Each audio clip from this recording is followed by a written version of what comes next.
completely different and Nandita ma'am ने आपको convince भी किया regarding this.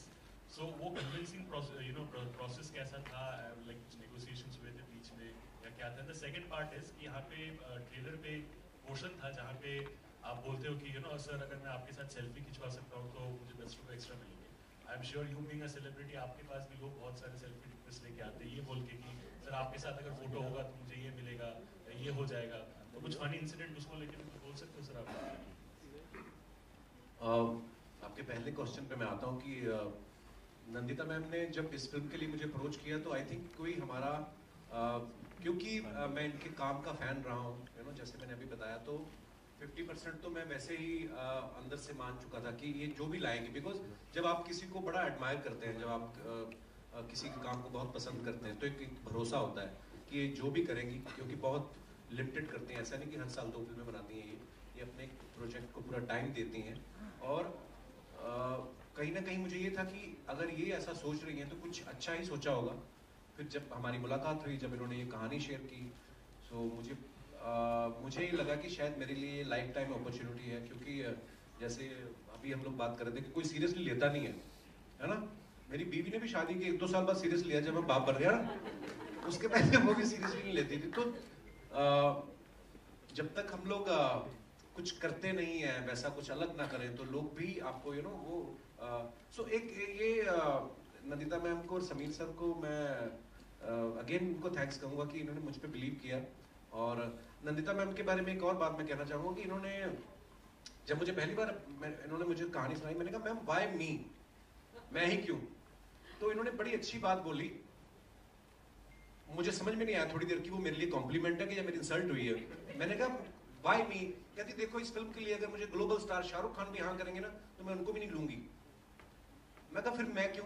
क्योंकि तुम्हारा चेहरा कहती आम आदमी जैसा है, तुम कहीं के भी लगते हो, तो मुझे ऐसा लगता है कि तुम मेरे कैरेक्टर के लिए सूटेबल हो. तो बाकी जैसे मैंने कहा कि ये लाइफ जो है हमने बहुत करीब से देखी है, हम वैसे ही हम्बल बैकग्राउंड से आते हैं, तो इतना मुश्किल नहीं था. और दूसरा सेल्फी वाला, हाँ मतलब मैं बड़ा एंजॉय करता हूँ जब लोग सेल्फी लेते हैं ना, क्योंकि यही इसी के लिए तो हम लोग काम मेहनत करके आए आगे तक. सो हाँ, ऐसा कोई नहीं बोलता कि आप मेरे साथ सेल्फी लोगे तो मुझे 10 रुपये मिलेंगे, क्योंकि मैं वो डिलीवरी मंगवाई नहीं किसी से. सो हाँ, पर लोगों का प्यार मिलता है तो अच्छा लगता है. ओके, मेरा सवाल इधर से, trailer look very it's look so impressive और वो कहीं जज्बाती तौर पे जोड़ता है. मैं हैरान हूँ कपिल शर्मा सर को देख के. जो शख्स हमेशा रुलाता हंसाता आया है उसे देख के तरस आ रहा है, और उतना you're there in the skin of the character. Nandita ma'am, आपसे पूछना चाहूँगा, पहले दिन, शूट के पहले दिन क्या ब्रीफ था किरदार को लेके कपिल सर को, और कपिल सर आपका क्या रिएक्शन था और कैसा रहा पहला दिन, द वेरी फर्स्ट डे?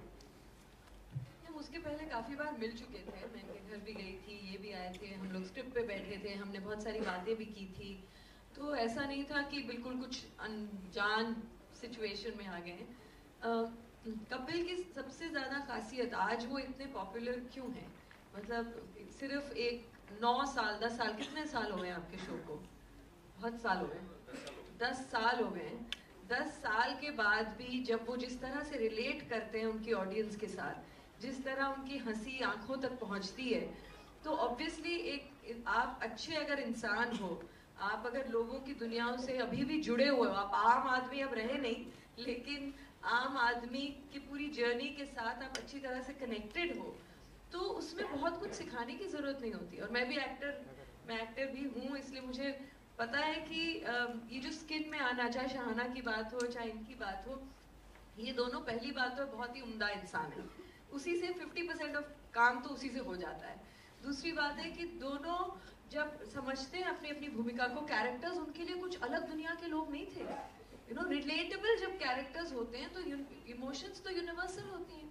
तो अगर आपको मैं कह दूं कि भाई इनका ये स्ट्रगल है, ये सीन है, जब ये एक बार कॉस्ट्यूम में आ जाते हैं, अपने कॉन्टेक्स्ट में आ जाते हैं, तो खुद ब खुद बहुत चीज़ें हो जाती हैं. और परफॉर्मेंस तो एक बहुत ही कोलैबोरेटिव प्रोसेस है. किसी ने अगर अच्छा परफॉर्मेंस किया, आप बता नहीं पाएंगे कि वो एक्टर की वजह से था या डायरेक्टर की वजह से था या सही म्यूजिक कब टोन आया या एडिटिंग. तो ये कोलैबोरेशन से बनता है. तो इसमें सभी ने अपना अपना रोल बहुत मेहनत से और बहुत आई थिंक शिद्दत से, जिसे कहते हैं बहुत कमिटमेंट से निभाया है. तो ऐसा कोई इतना पहला दिन भी कोई ऐसा 25वें दिन से ज़्यादा मुश्किल नहीं था. कपिल सर, आपके लिए चैलेंजिंग क्या रहा? सर फ्रैंकली मेरे लिए ज़्यादा कुछ ऐसा चैलेंजिंग नहीं था, क्योंकि जैसे मैंने बताया कि इन्होंने हमारी बहुत सारी मीटिंग्स हुई थी, बहुत सारी रीडिंग्स हुई थी हमारी, तो मैं उसको समझना चाहता था। और जब फर्स्ट डे मैं सेट पे गया और मैंने वो कॉस्ट्यूम पहना, अपने आप कैरेक्टर में आते हो, तो उस एम्बियंस में जाते हो जिस घर में हम लोग शूट करने वाले थे, रियल लोकेशंस के ऊपर, तो वो चीज़ें आपको सपोर्ट करती हैं, वो आपको उस कैरेक्टर में आने के लिए। और लेकिन हाँ, एक चीज़ मैं यहाँ पे मेंशन करना चाहूँगा, जैसे हम लोगों को लगता है, जैसे मैम ने कहा कि हम लोग मैं अपने शहर से, मैं आज भी जाता हूँ अपने शहर में, अपने पुराने दोस्तों को मिलता हूँ, एक वहाँ पे उस शहर में क्या चल रहा है, जिस शहर से हम 20 साल पहले आए थे, वो चीज़ें देखता रहता हूँ। लेकिन फिर भी कभी कहीं ना कहीं मुझे लगता है कि हम जब इस शहर में आ गए, थोड़ा नाम हो गया, अच्छे पैसे कमाने लग गए, अच्छे कपड़े पहनने लग गए, एक सीन हम लोग एक शूट करने के बस्ती में, भुवनेश्वर में, वो जो खुशबू आई ना उस बस्ती के आसपास से, वो खुशबू मैंने बड़े साल बाद महसूस की। कभी आपके घर में पालक बन रही है और बगल वाले घर में कोई आलू मटर बन रहे हैं, वो मिक्स होके जो खुशबू आती है ना, तो वो मैंने बड़े साल बाद महसूस की। क्योंकि यहाँ पे अपने अपने फ्लैट हो गए, थोड़े और पैसे आ गए तो सिंगल फ्लोर हो गया, तो नहीं आती है वो खुशबू। तो वो मैंने कई चीजें ऐसी महसूस की उस फिल्म के दौरान, और बाइक पे पूरा शहर मैंने घूमा और बड़ा अच्छा एक्सपीरियंस रहा। सो मेरे लिए शायद इतना मुश्किल नहीं था, बिकॉज हमारा होमवर्क अच्छा था। Hi, this is Sohail. आपके लेफ्ट में कपिल, यहाँ लेफ्ट में। जी sir. Sohail from Indian Bollywood. Congratulation to the entire team. सबसे पहले तो बहुत ही स्मार्ट लग रहे हो, एकदम स्लिम एंड फिट लग रहे हो। Very good to see you going young day by day actually. अरे मेरा सवाल था कि आपकी पिछली जो फिल्म थी उसके बाद एक लंबा सा गैप हो गया। Definitely you are doing your show also, तो आप किस तरह से टोटली इसको मैनेज कर रहे थे, या फिर अपने कॉन्शियस डिसीजन था आपका कि एक फिल्म करनी, उसके बाद एक अच्छी कोई स्क्रिप्ट आएगी, या फिर उसके बाद I will be taking some film, और किस तरह की script you are looking out for? Sir मुझे ना जो लोग स्ट्रेटजी बनाते हैं कि मेरी ये स्ट्रेटजी रहेगी, इस फिल्म के बाद मैं ऐसी करूंगा, मैं फ्रैंकली बता रहा हूँ, मेरी ऐसी कोई स्ट्रेटजी नहीं होती। सबसे पहली फिल्म जो मैंने करी थी, मेरे दोस्त और मेरे हम लोग साथ में काम कर रहे हैं, अंकल गोस्वामी अभी भी यहाँ पे मौजूद हैं, इनकी लिखी हुई थी। क्योंकि हम लोग बहुत सारा समय साथ में बिताते हैं, इन्होंने जब मुझे सुनाई किस किस को प्यार करूं, तो मुझे मज़ेदार लगी। पहली फिल्म थी, मज़ा आया। दूसरी फिल्म जो बनाई फिरंगी, वो मेरे दोस्त हैं राजीव, वो भी यहाँ पे मौजूद हैं, इन्होंने डायरेक्ट की थी। वो भी हमने दिल से ही किया जो काम किया, कभी ऐसा सोच के नहीं किया। उसमें मैं प्रोड्यूसर खुद था फिरंगी के टाइम, तो हमने वो भी एक दिल से बनाया था प्रोजेक्ट। कभी ये सोच के नहीं किया कि अच्छा हम बिजनेस करने वाले हैं या इससे ये कमाई होगी, तो हम थोड़ा दिल से ही सोचते हैं। तो ये फिल्म भी जब नंदिता मैम ने सुनाई, ये भी दिल को ही लगी। तो ऐसा नहीं है कि क्योंकि टीवी पे इतना प्यार मिला है, 3 महीने के लिए हमने अपना शो बनाया था और इस साल उसको 10 साल हो गए। तो जैसे आपने कहा ना कि सीरियस कैरेक्टर में आने के लिए भी लोग बिलीव नहीं करते कि नंदिता ने कैसे बिलीव किया, ये कॉमेडी में भी नहीं करते थे। तो जब चैनल को हमने अप्रोच किया, नो 24 एपिसोड्स आर इनफ, जो चलने लग गया तो फिर आई भी नहीं पूछने को जो हमारी तो ऐसा होता है। और कहीं ना कहीं ऊपर वाला भी साथ देता है जब आप अपना काम शिद्दत से करते हो, मेहनत से करते हो, दिल से करते हो। सो ऐसी कोई स्ट्रेटजी नहीं रही सर, दिल से जो चीज अच्छी लगी। टीवी में बड़ा मुश्किल होता है, when you produce biweekly show, every week you have to produce 2 episodes, और उन 2 एपिसोड्स के पीछे जो मेहनत लगती है उसमें अलग पूरा एक वीक जाता है। लेकिन जब हमें कुछ करना होता है तो हम लोग फिर उसको प्रायोरिटी बना लेते हैं, फिर चीज़ें मैनेज हो जाती हैं। इसके लिए भी हमने बैंक बनाया अपने शो का, ताकि पीछे टेलीकास्ट इशू ना आए, और एक दिल में था कि ये फिल्म हमने करनी है। अच्छा, तो जब दिल हो तो हो जाता है। और एक सवाल है कि आप अपनी फिल्म के बाद बहुत चर्चा में थे यशराज की फिल्म को लेकर, कि Yashraj is going to make a film with you. Hindustan जिंदाबाद, आगे बढ़ो। अच्छा Sameer ji, I would like to ask you, जैसे नंदिता जी ने एक शॉर्ट फिल्म को आपके पास लेकर आए थे, तो definitely the thing was very convincing. उसके बाद when she wrote the script, how did you find, and उसमें any changes from your side also you made it, like एक थोड़ा सा इनपुट होता है कि you wanted this particular guideline को लेकर? Nothing like that. Actually, the original film, the original short film, was the same basic story of one day, and that sort of got expanded to 4 days. So I think no, nothing major. It was good as a short film. It was good as a feature. Kapil sir, Kapil bhai, what's your name? जी sir. Kapil bhai, first of all, trailer is so soulful. It touches everybody's heart. मेरा सवाल ये है कि जहाँ पे कपिल शर्मा का नाम आया, जहाँ पे आपका प्रेजेंस है तुरंत लोग सोचते हैं कॉमेडी, और जहाँ पे भी आप देखते हो पीपल इमीडिएटली एक्सपेक्ट कि आप उनको काफ़ी हंसाओ। अभी ये फिल्म वैसी नहीं है। आपको कहीं ना कहीं जब आपने स्क्रिप्ट पढ़ी, आपने खुद ही बोला कि आपको कन्विंसिंग, लेकिन फैंस के बारे में सोच के कि आपको कहीं लगा कि वो लोग कॉमेडी एक्सपेक्ट करेंगे, ये फिल्म में कॉमेडी इतना नहीं है, शायद आपके कोर फैंस डिसअपॉइंट हो जाएंगे। सर मुझे ऐसा नहीं लगता है कि देखिए, सबसे पहले तो हम एक इंसान है, मेरी ड्यूटी भगवान ने लगाई है लोगों को हंसाने की, आप जर्नलिस्ट हैं, पर बीइंग एक इंसान होने के नाते हम सब में सब तरीके के इमोशंस है, sometimes we are happy, sometimes we are upset. और ये फिल्म करने के पीछे मुझे भी लगा, क्योंकि मैं टीवी पे लोगों को 2 घंटे हंसाता हूँ, है ना, पर जरूरी नहीं है कि मैं 24 घंटे उस मोड में होता हूँ। सो जो हमें प्यार करने वाले लोग हैं वो दिल से कनेक्ट करते हैं, इसीलिए शायद आज 10 साल से हम लोग टीवी पे रेगुलर वो अपना शो चला पा रहे हैं। सो आई थिंक जो लोग दिल से कनेक्ट करते हैं वो शायद आपको ज़्यादा जज नहीं करते हैं। और मुझे भी ऐसा लगता है कि लोग कॉमेडी में देखना चाहते हैं कि मैं और कॉमेडी करूं, और वो तो टीवी पे हम लोग करते ही हैं, लेकिन ये फिल्म में शायद वो ज़्यादा खुश होंगे, क्योंकि उन्होंने शायद ऐसे किरदार में इतना सीरियस गंभीर भाव में कभी मुझे देखा नहीं है। सो मैं जैसे मैंने पहले कहा ना कि हमें लग रहा है कि ये हमारे हिंदुस्तान की ऐसी कहानी है। मुझे एक किस्सा याद है, जब हम लोग साउथ कोरिया में थे, बुसान में, तो मैं और मेरी वाइफ ऐसे साइड पे जो 2 सीट होती वहाँ पे बैठ के देख रहे थे, और वहाँ पे बहुत कम, रेयरली 3-4 इंडियंस थे। तो एक लड़की बैठी हुई थी, जर्नलिस्ट भी थी वो, and she suddenly started crying. तो मेरी वाइफ ने बोला वो देखो लड़की रो रही है। तो मुझे लगा यार इसको मेरी परफॉर्मेंस तो नहीं खराब लगी कि ये क्यों रो रही है। तो फिर जब हम लोग एक उनके साथ कॉन्वर्सेशन करना शुरू किया, तो उस कंट्री को देख के लगता था कि यार इनका इंफ्रास्ट्रक्चर इतना अच्छा है, सड़कें इतनी साफ है, सब कुछ, मतलब सब कुछ अच्छा वाला। आउटस्कर्ट्स में हम लोगों को जाने का मौका नहीं मिला, लेकिन उन्होंने बोला कि सर हमारी कंट्री में भी ऐसा हुआ है, ऑब्वियसली ग्लोबली ऐसा हुआ, बहुत सारे लोगों की जॉब्स गई।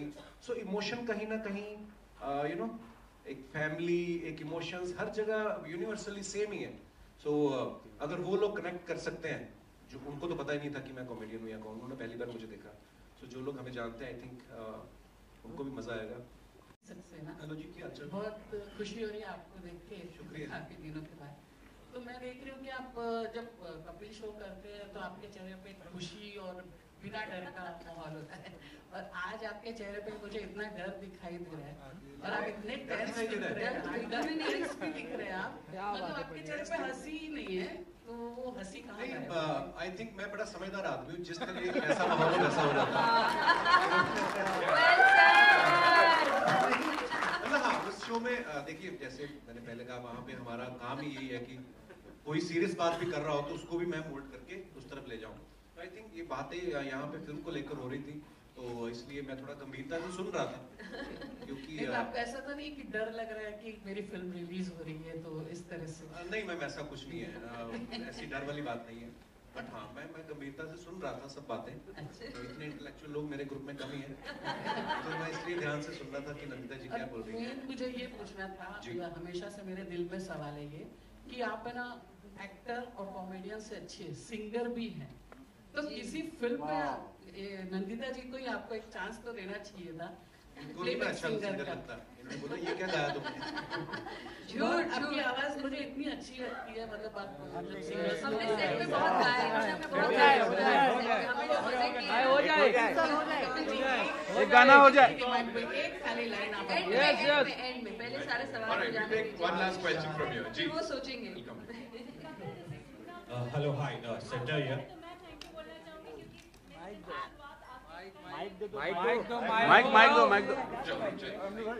हाँ जी, कपिल जी, रूना फ्रॉम वर्तनिया। एक तो आपको बहुत सारा धन्यवाद, कोविड ने सिखाया कि धन्यवाद बोलना सिखाया, वैसे मैं आपको धन्यवाद बोलना चाहती हूँ। दिन की शुरुआत बड़ी खूबसूरत होती है, क्योंकि आपका कहीं ना कहीं कोई ना कोई वीडियो आ ही जाता है, तो मन प्रसन्न हो जाता है। यहाँ पर बात आती है, आपके बोलने में पंजाबियत बहुत इजीली झलकती है, जो देखने में आती है और समझने में भी आती है, which is natural also and सुंदर भी लगती है। यहाँ पर बात आती है जो आपके रोल की, तब इसमें एक यूपी का एक्सेंट लिया है, तो ये किस तरीके से आपने अपने आप को मोल्ड किया, क्या ये डिफिकल्ट था? और ये माफ कीजिए, झारखंड के लोग हैं, लेकिन जैसे होता है कि उड़ीसा में भी हैं, अलग अलग जगह काम करते हैं, पर हाँ पंजाबी नहीं है। सो ऐसे में डायरेक्टर साहिबा ने कितनी मदद की? क्या आपने किसी को देखा और कोई नोट करते हैं ना, नोटिंग करते हैं कि चलिए ऐसे लेते हैं? Thank you, very nice question ma'am. मुझे नंदिता मैम ने इतनी लिबर्टी दी थी स्टार्टिंग में कि अगर आप इसमें कंफर्टेबल नहीं है तो हम इस प्लॉट को कहीं और भी शिफ्ट कर सकते हैं, बिकॉज हर जगह डिलीवरी बॉय, हर जगह ये कहानी है। तो मैंने कहा नहीं, फिर मुझे क्या फायदा हुआ नंदिता दास के साथ काम करने का। आप करवाओ मुझसे जो आप करवाना चाहते हो। तो इतना मुश्किल नहीं था। अगर आप देखो हमारे हिंदुस्तान की खूबसूरती क्या है, हम बोलते हैं कि हमारी जो हिंदी भाषा है, आप किसी भी स्टेट में चले जाओ, पंजाब वालों की हिंदी जो है वो समझ में आ जाएगा आपको, ये पंजाबी आदमी हिंदी बोल रहा है। यूपी वालों की हिंदी अलग है, बिहार वालों की अलग, मध्य प्रदेश की अलग है, बेंगलोर वालों का अलग है, सब है ना, मुंबई की। तो सब लोग अपना एक लोकल तड़का लगाते हैं। सो इसमें जो एक्सेंट, जो उसका कैरेक्टर का जो लिंगो है, जो भी आप कह लें, वो है कि वो घर में है, जब शायद अपनी बीवी से तो टिपिकल उस लहजे में बात करता है। बच्चे उसके शायद कुछ अच्छे स्कूल में पढ़ा रहा है, वो कोशिश कर रहा है कि अच्छे स्कूल में जाए, उनके साथ वो हिंदी में बात करता है। जब बाहर क्लाइंट को डिलीवर करने जाता है तो जिस तरीके का क्लाइंट है, थोड़ी इंग्लिश भी बोल लेता है, क्योंकि वो शायद पहले कोई और अच्छी जॉब पे था। सो इतना मुश्किल नहीं हुआ, क्योंकि हम लोग, हम समाज में हमारे हर तरह के दोस्त भी होते हैं। मेरी टीम में भी, मेरे शो में भी बहुत सारे लोग हैं जो झारखंड से, इनफैक्ट एक लड़का मानस भी है हमारी टीम में, शायद आया भी होगा, है आया है। हाँ, तो कहीं ना कहीं आपकी, मुझे लगता है ट्रेनिंग तो बचपन से चल रही होती है, और हिंदुस्तान बेस्ट है। मुझे लगता है किसी ड्रामा स्कूल जाने की जरूरत नहीं है। अगर आप हिंदुस्तान में पैदा हो जाओ ना, तो बड़ी सारी चीजें आपके साथ वैसे ही आ जाती है, वैसे ही सीख जाते हो। सो इतना मुश्किल नहीं था। Hello. All right, so that's all we have for you, ladies and gentlemen. चिल्ला लो। Song.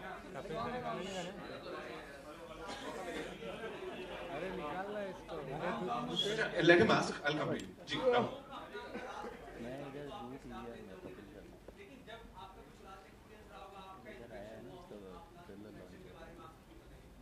मेरा सर, मैं ना बड़ा, मैं ज्यादा ऐप फ्रेंडली हूँ नहीं, मेरे फोन में ज्यादा ऐप्स हैं नहीं। तो मेरी वाइफ है, मैं वैसे घर का ही खाना खाता हूँ, शादी के बाद कभी गया नहीं बाहर। थोड़ा हेल्थ कॉन्शियस कर दिया मेरी वाइफ ने मुझे, तो मैं बहुत कम खाना खाता हूँ बाहर का। कभी कभार मन होता है तो मंगवाते। मेरी वाइफ के पास ही ऐप है। पर हाँ, एक किस्सा था, मैंने मैम को भी बताया था। हमारे घर में एक स्टाफ, हमारे अर्जुन भैया हैं, उनका बर्थडे था, तो केक मंगवाया मेरी वाइफ ने। तो वो जो केक लेके आया बंदा, वो शायद पलट गया, होता ना कभी कि उसका साइड थी पलट गई, तो सारी क्रीम जो डब्बे पे लग गई। तो मेरी वाइफ आई, बोलती वो वापस जा रहा है केक, तो शायद वो अभी लिफ्ट की वेट ही कर रहा था, लिफ्ट आई नहीं थी। तो मैं गया, मैंने कहा भैया हमने वैसे भी काट के खाना यार दे दो। शायद मैं इतना पहले ना सोचता, मुझे शायद ये लगता है कि ये रूटीन प्रोसेस होता है, अगर पलट गया केक तो शायद लाते होंगे।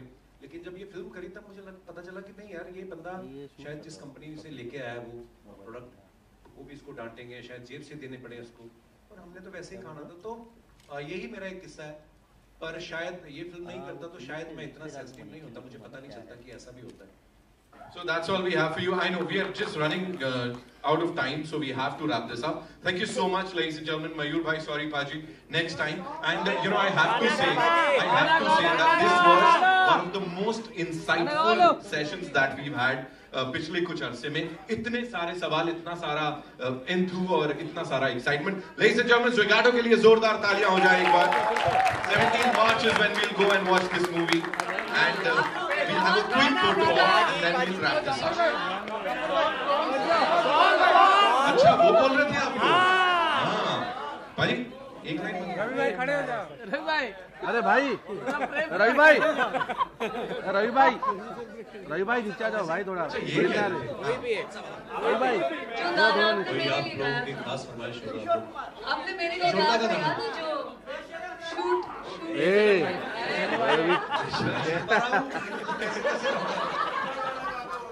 नहीं, कोई नहीं, वो अभी बहुत सारे इवेंट करेंगे, कहीं मैं सुनाऊंगा आपको, ऐसा ऐसे कुछ याद नहीं।